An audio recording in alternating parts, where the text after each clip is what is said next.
Shemel Shah. Barakatah Yahweh Shah. Barakatah Yahweh. Barakatah Yahweh. Barakatah Yahweh Shah. But for the foolish devices of their wickedness, wherewith being deceived, they worship serpents void of reason, and vile beasts. Thou didst send a multitude of unreasonable beasts upon them for vengeance, that they might know that wherewithal a man sinneth, by the same also shall he be punished. For thy almighty hand that made the world of matter without form, wanted not means to send among them a multitude of bears or fierce lions, or unknown wild beasts full of rage, newly created, breathing out either a fiery vapor or filthy scents of scattered smoke, or shooting horrible sparks out of their eyes, whereof not only the harm might dispatch them at once, but also the terrible sight utterly destroyed them. Job 41. Canst thou draw out Leviathan with an hook, or his tongue with a cord which thou lettest down? Canst thou put an hook into his nose, or bore his jaw through with a thorn? Will he make many supplications unto thee? Will he speak soft words unto thee? Will he make a covenant with thee? Wilt thou take him for a servant forever? Wilt thou play with him as with a bird?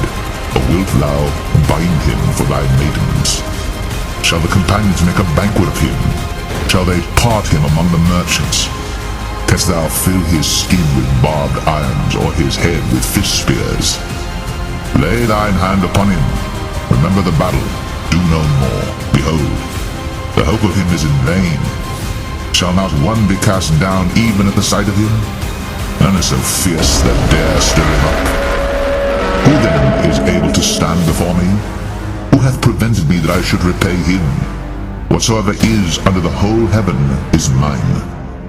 I will not conceal his parts, nor his power, nor his comely proportion. Who can discover the face of his garment? Or who can come to him with his double bridle? Who can open the doors of his face? His teeth are terrible round about. His scales are his pride, shut up together as with a close seal.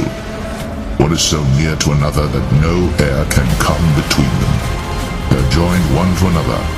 They stick together, but they cannot be sundered. By his sneezings a light doth shine, and his eyes are like the eyelids of the morning. Out of his mouth go burning lamps, and sparks of fire leap out. Out of his nostrils goeth smoke, as out of a seething pot or cauldron. His breath kindleth coals, and a flame goeth out of his mouth. In his neck remaineth strength, and sorrow is turned into joy before him. The flakes of his flesh are joined together. They are firm in themselves. They cannot be moved. His heart is as firm as a stone, yea, as hard as a piece of the nether millstone. When he raiseth up himself, the mighty are afraid. By reason of breakings they purify themselves.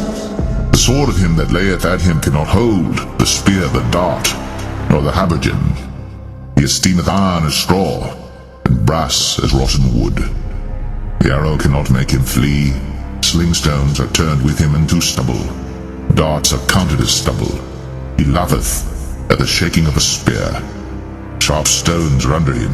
He spreadeth sharp pointed things upon the mire.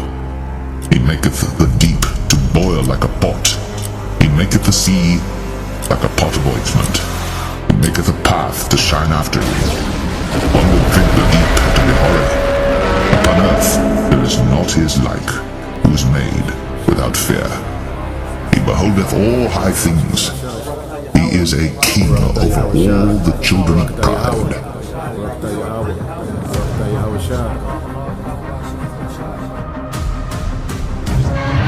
God, he's hurting people and we don't know why.